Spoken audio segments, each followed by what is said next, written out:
Nah, ketika Fatihah itu sebegitu keramatnya, sebegitu topnya, itu setan rapat, singkat cerita itu, yang tadi dipimpin oleh iblis yang sedang terkapar apa?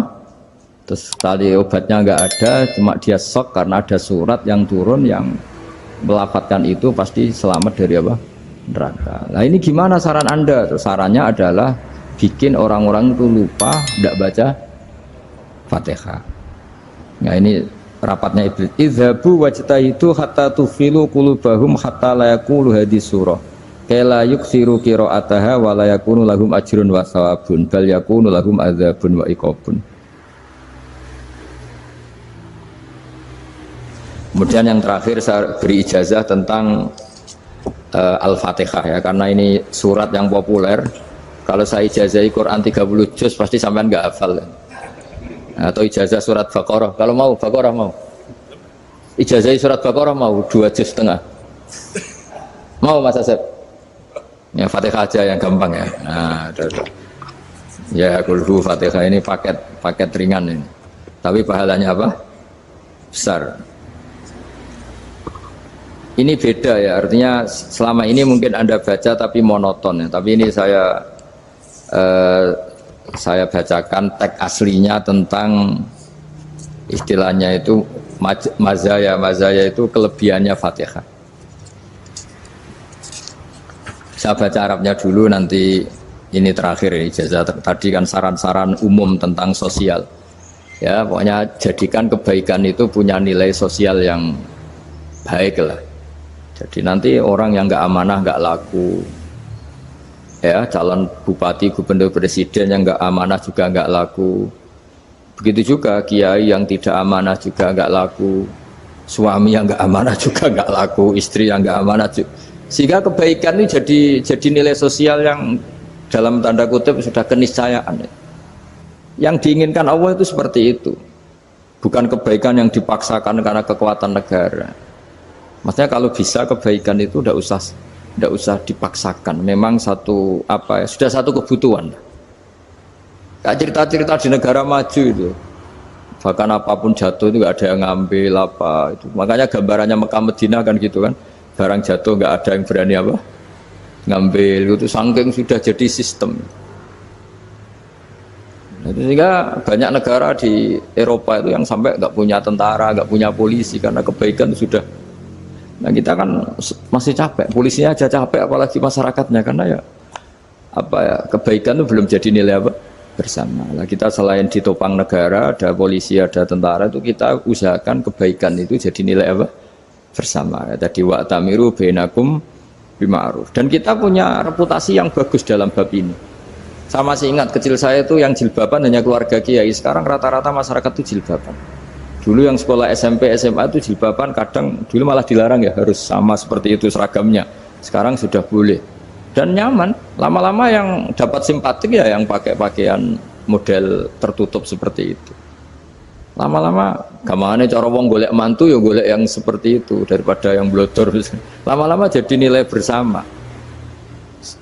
Ya ingin saya seperti itulah. Di terminal juga sama.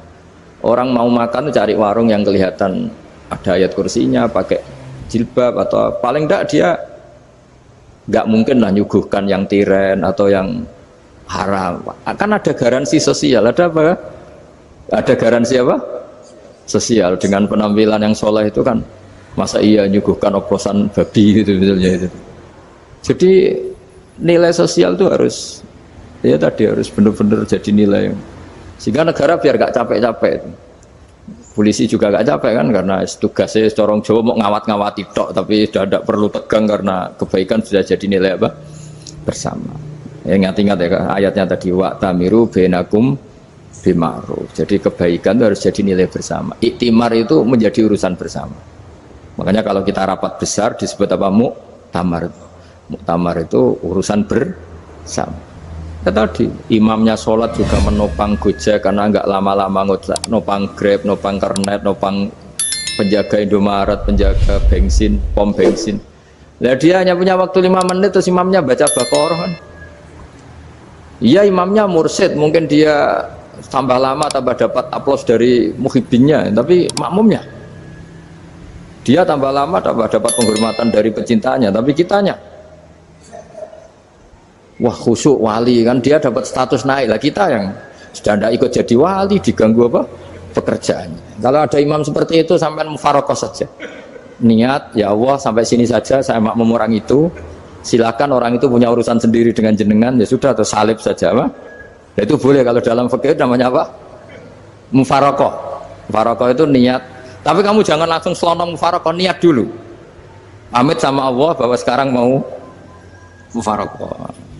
Ya, tapi ya jadi sholat yang aneh kan, imamnya masih rukuk, kamu terus sujud, terus apa-apa selesai ya. Mungkin dalam pandangan itu orang lain ini maksudnya makmum gimana ini kok begini. Tapi sudahlah, Allah Maha tahu. Insya Allah dimaklumi. Ya saya baca tentang Fatihah ya, karena sampean pasti sering baca Fatihah. Supaya apa sekaligus jadi jimat lah gitu. Jadi kalau kamu sering di jalan-jalan yang mungkin sepi, atau mungkin kan tidak semua teman Grab itu nasibnya bagus yang di Semarang Jogja, mungkin yang di Kalimantan di Papua kan ada yang 10 kilo gak ketemu rumah ya kan, ya lihat di TV-TV itu kan kasihan kan, sudah 10 kilo gak ketemu rumah, penumpangnya kewekar preman tuh kan, ini makan orang enggak kan gitu. Kan ujiannya dua, kalau penumpangnya cantik itu ya kecoba syahwat, kalau preman takut, jadi orang itu selalu ujian itu. Sing sedengan itu kan jarang orang itu. Jadi kalau penumpangnya perempuan cantik ujiannya itu syahwat, kalau preman ujiannya ketakutan.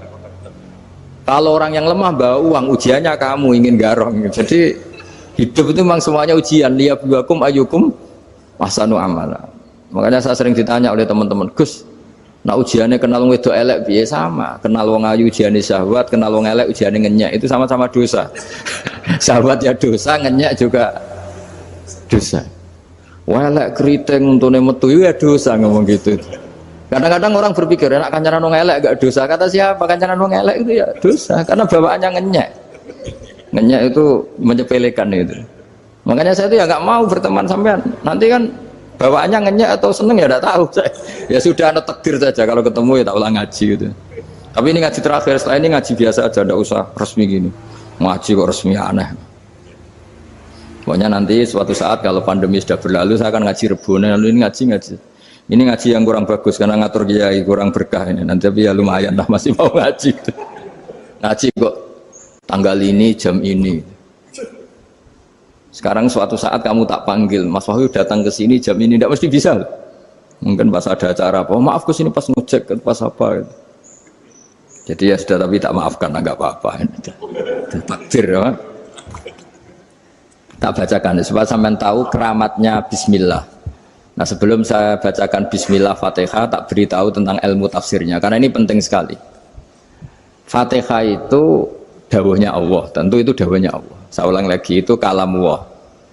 Tapi yang sudah diberikan kesampaian ke kita semua. Sehingga seakan-akan itu menjadi dawuhnya kita ke Allah. Jangan salah loh ya. Fatihah itu dawuh Allah tapi sudah diberikan ke kita.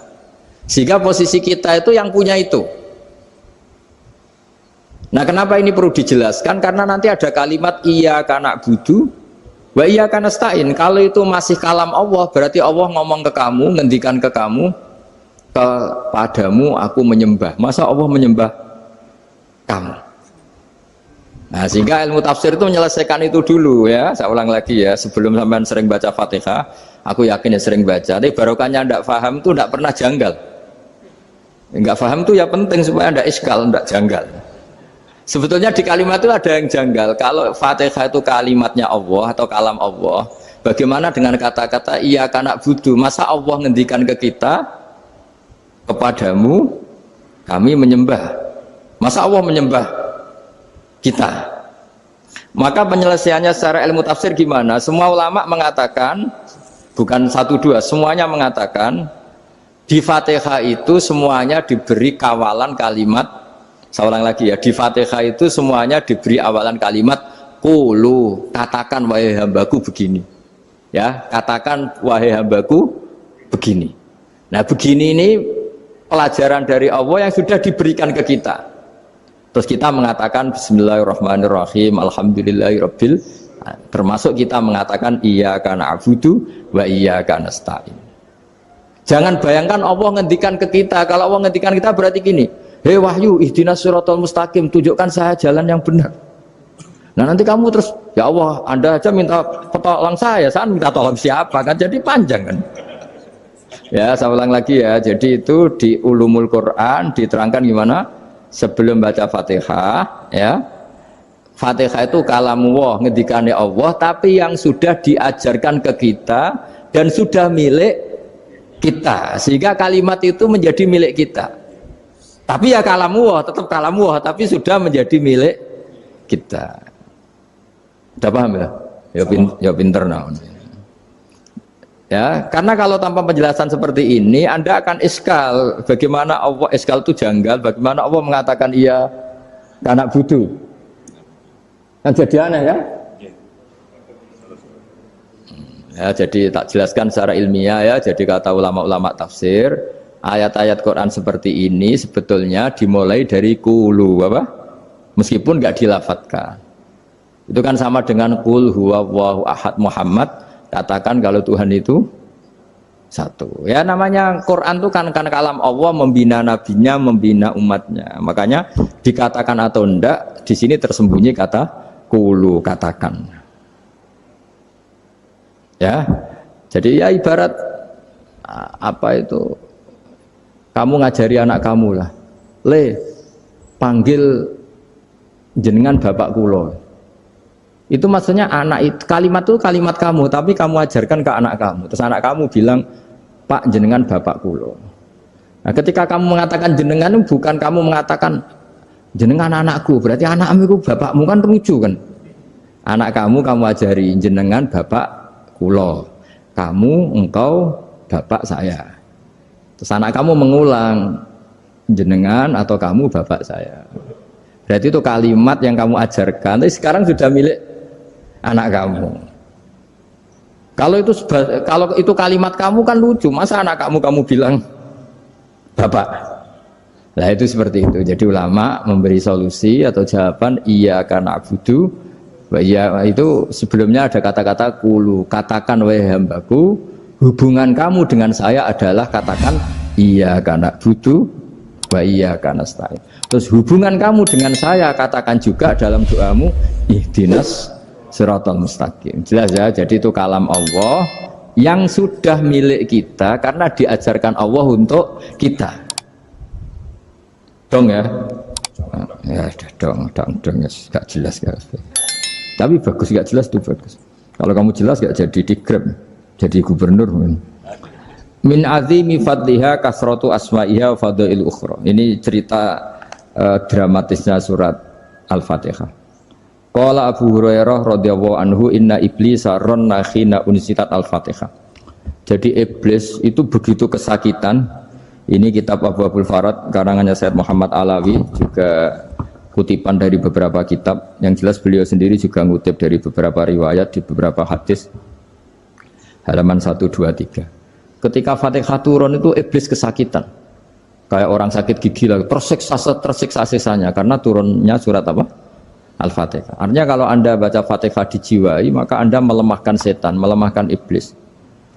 Wa qala Mujahid, khina unzilat Fatihatul kitab ronna fastama indahu asyayatin. Jadi ketika Fatihah itu turun, iblis itu terkapar lah kira-kira, sampai dijenguk banyak setan.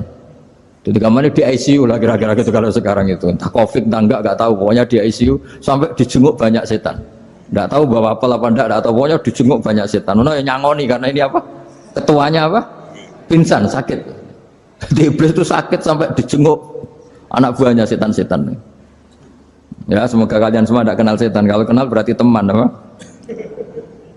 Wa qalu misla dzalik wa qala lahum laisa mimma taquluna syai'un walakin unzilat suratun laisa ajru qailiha illa an harrama alaihi nar jahannam. Saya ini bukan sakit fisik kata iblis. Kamu tidak usah jenguk saya, datangkan dokter terbaik, tidak usah. Saya ini tidak sakit fisik.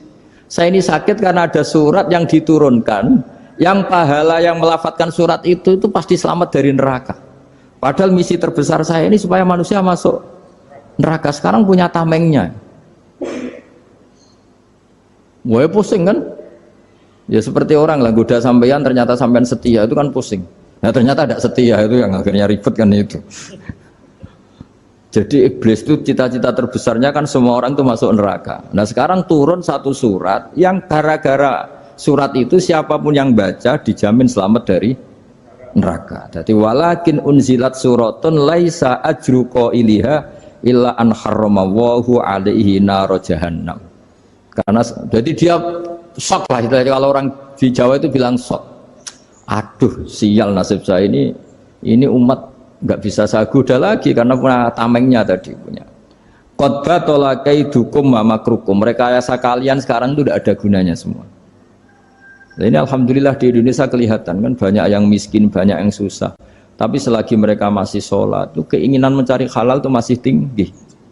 Kayak apa kita di tengah kota, jauh dari anak istri, jauh dari tetangga. Biasanya kalau orang jauh dari anak istri, tetangga kan sakar PDW. Tapi yang soleh masih banyak, sudah jauh dari keluarga tetap lurus. Loh, kalau yang dekat lurus kan wajar, konangan wong akeh kan. Ini sudah jauh masih lurus. Nah ini nggak lepas dari barokahnya surat apa? Surat Fatihah tadi. Jadi karena ada surat yang menjamin pelafalnya atau qailiha terbebas dari api neraka. Wa qalat as-sayatinu lahu is ayyusai'in ta'muruna ya maulana. Faqala lahum idhabu wajtahidu hatta tukhfilu qulubahum hatta la yaqulu hadhihi surah. Lalu kita gimana? Jari para setan gitu. Lalu kita gimana? Terus kata iblis, sudah bikin mereka lupa sehingga tidak baca lagi. Selagi masih baca kita pasti keok. Jadi kalau sampean sudah jarang baca Fatihah itu berarti sudah bagian dari kemenangan apa? Iblis. Jadi kalau sampean sudah jarang baca Fatihah itu berarti bagian dari kekalahan Anda, kemenangan iblis. Masih sering baca? Berapa kali? 5 kali sholat. Terus apa lagi? Kalau ngajarin itu juga selain itu juga. Kok 5 kali tok itu? Berarti pas sholat fardu tok itu? Enggak 5 kali itu mendingan itu 17. Kamu itu ngitungnya jangan 5 ini. 5 waktu saja. 5 waktu itu berarti lumayan kan? Berapa? 17 ya? Ya. 17 ya? Ya. 17, tapi kalau makmum tuh sering separuh kan, apalagi makmum terawih. Ya kan? Makmum terawih itu bacanya Fatihah ada yang sempurna enggak ya? Ya enggak lah. Baru alhamdulillah rabbil alamin ruko ikut ruko ini gitu. Makmum kan yang terawih lah Mas. Kalau terawih jarang sempurna ya. Fatihahnya itu. Kan imam sudah ruko, kamu bacanya Fatihah sampai mana? Baru setengah ya. Ya paling pas terawih aja kan enggak sempurna ya. Apalagi kalau imamnya sing kilat tuh, waduh malah. Nah ketika Fatihah itu sebegitu keramatnya, sebegitu topnya, itu setan rapat, singkat cerita itu yang tadi dipimpin oleh iblis yang sedang terkapar apa? Terus tadi obatnya nggak ada, cuma dia shock karena ada surat yang turun yang melafatkan itu pasti selamat dari apa? Neraka. Nah ini gimana saran Anda? Terus sarannya adalah bikin orang-orang itu lupa, tidak baca Fatihah. Nah ini rapatnya iblis. Idhabu wajtahidu hatta tufilu qulubahum hatta la yaqulu hadhihi surah. Kala yuksiru qira'ataha wa la yakunu lahum ajrun wa thawabun bal yakunu lahum adzabun wa iqabun.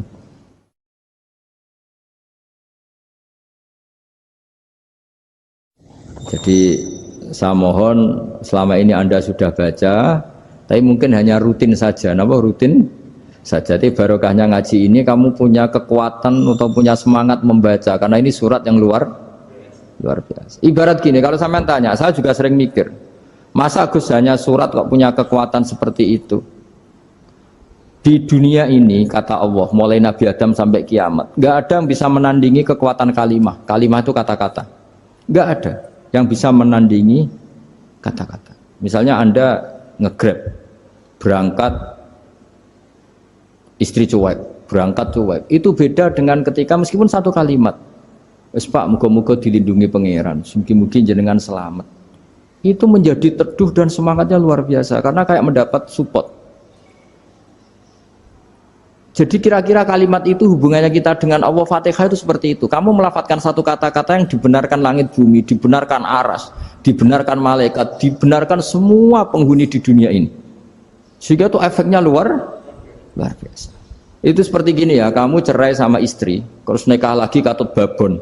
10 tahun anak kamu dididik, ibunya benci kamu. Dan memang Anda layak dibenci. Duwidek. Dan sampai nggak pernah manggil kamu Pak. Suatu saat, kamu tentu rindu kan, ingin dipanggil Bapak oleh anak kamu. Suatu saat anak ini manggil kamu Pak E. Wah, itu senengnya bukan main. Hanya sebuah kata-kata. Makanya kadang-kadang orang itu tanya sama kiai, ijazah lafadz ini gunanya apa sih? Itu ijazah-ijazah itu untaian kata-kata. Yang kata-kata ini dibenarkan langit dan bumi dan aras dan para malaikat, sehingga efeknya itu luar. Nah ibarat seperti itulah, kamu melafadzkan Fatihah itu melafadzkan kata-kata yang dibenarkan Allah dan Rasul dan semua malaikat, semua penghuni langit. Maka ini efeknya pasti luar. Nah di sini lah orang-orang dulu tuh tahu keramatnya itu, sehingga ketika melawan Belanda, melawan Jepang dulu itu kalimat-kalimat itu menjadi mantra yang luar biasa. Doa yang luar biasa. Tapi di era modern karena orang sudah tidak ngerti itu, dianggap itu mantra, jimat, khurafat, bid'ah, waduh ribet menemal. Sebetulnya tidak seperti itu. Memang kata-kata ini kekuatannya luar biasa. Sama kesakitan hati kamu juga karena itu. Ngojek wangilan. Lha Pak di bojo kok kowe gagah tok kere. Wah, iku seling terus mesti. Padahal kalimat itu kan tidak melukai secara fisik, tapi apa kerjanya sesuk saras-sarasen. Karena terus dengan pengadilan seperti itu kan, ngapain kerja demi perempuan yang seperti ini? Lagi-lagi kata-kata ini luar. Nah bayangkan kalau kata-kata itu adalah kalimat yang diajarkan Allah lewat Rasulnya, lewat malaikat Jibril. Kayak apa kekuatannya? Nah, kira-kira Fatihah itu gitu. Kalimat yang baik, kalimatan thayyibah diajarkan oleh Allah dan Rasul, kayak apa kira-kira kekuatannya? Pasti luar biasa. Wong support yang dikatakan istri kita, anak kita aja luar biasa, apalagi ini support yang diajarkan Allah dan Rasul. Ya makanya saya mohon kalau baca Fatihah, baca kalimat-kalimat thayyibah ketika sholat itu dijiwai. Ya misalnya Rabbana lakal hamdu mil'us samawati wa mil'ul ardi wa mil'u ma syi'ta min syai'im. Engkau zat yang layak dipuji, dan pujian ini memenuhi langit dan bumi. Karena kita tahu nggak ada sejengkal di alam raya ini kecuali di situ ada rahmat Allah. Misalnya kamu bisa lewat sampai rumah saya, kamu mungkin anggap biasa saja. Coba kalau ngalami likuifaksi, tahu-tahu bumi ini ambles, bisa ngelewati yang likuifaksi itu luar. Tanyakan orang pernah ngalami likuifaksi di Sulawesi, itu melihat bumi bisa diinjak gak ambles itu, wah luar. Dan sama nggak ngalami itu sehingga lewat bumi ya biasa aja. Coba kalau ngalami seperti tidur, ya biasa aja. Coba kalau ada gempa, bahwa bumi tenang ini sudah nikmat yang luar biasa. Masa kamu ngakui nikmat nunggu digituin? Ya kan? Nah, makanya baca Fatihah dijiwai lah, bahwa ini kalimat yang luar biasa. Nah, saya teruskan ya. Warwa Muslimun fi sahihihi an Ibnu Abbas radhiyallahu anhuma annahu qala bainama Jibril alaihi salam qaidun dan Nabi itsami anaqidan min fawqih farafa'a ra'sahu faqala hadza babun minas sama futihal yawma lam yuftah qaddu ilal yaum fanazala minhu malakun faqala hadza malakun nazala ilal ardi wa lam yanzil qaddu ilal yauma fasallim waqal absyir binuraini qad uti tahuma lam yu'tahuma nabiyyun qablak Fatihatul kitab wa khawatimu suratil Baqarah. Jadi suatu saat Jibril ini jagongan kira-kira gitu sama Rasulullah. Tahu-tahu langit itu gemuruh. Karena langit gemuruh kata Jibril terus semuanya ngangkat kepala ke langit.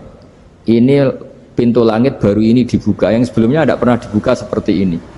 Turunlah malaikat, yang malaikat ini pun malaikat spesial, yang nggak malaikat murahan lah kira-kira gitu, yang nggak pernah turun ke bumi kecuali juga saat itu, dengan penyambutan yang luar biasa, dengan semuanya tidak pernah terjadi, hanya karena surat Fatihah. Jadi ini surat yang luar biasa, pengawalannya lewat malaikat yang spesial, nggak pernah turun di bumi kecuali saat itu, penyambutannya juga nggak pernah seperti itu, baru seperti itu. Jadi semuanya itu spesial. Nah, kenapa ini spesial? Karena di situ ada isi puja-puji kepada Allah Subhanahu wa ta'ala. Ada ikrar kita, alhamdulillah rabbil alamin, ar-rahmanir rahim. Ikrar ini penting. Kalau contoh paling gampang gitulah. Kamu punya istri selama ini cerewet terus. Suatu saat ngomong, Pak, tak angen-angen ra ono wong lanang koyo sampeyan. Wah, itu langsung tidak ada lelaki sebaik engkau. Itu sama senengnya, masya Allah. Karena ada ikrar dari seorang istri ke kamu. Nah, bayangkan kalau ikrar kita sebagai hamba diakui oleh Allah Subhanahu, maka ikrar ini akan dicatat sebagai kebaikan kita yang kita panen nanti di akhirat. Karena ada ikrar. Kita ikrar bahwa alhamdulillah rabbil alamin. Kita ikrar ar-rahmanir rahim. Kita ikrar maliki yaumiddin. Kita ikrar iyyaka na'budu wa iyyaka nasta'in. Sampean misalnya jadi orang Indonesia, ketemu orang Indonesia yang makmur di Jerman, terus lupa Indonesia. Kamu orang Indonesia? Enggak, saya enggak orang Indonesia. Mangkel gak kira-kira? Mangkel. Karena salah ikrar kan gitu. Ya, jadi saya mohon jangan anggap kalimat itu hal yang biasa, tapi luar biasa. Nggih, ngoten mawon. Assalamualaikum warahmatullahi wabarakatuh.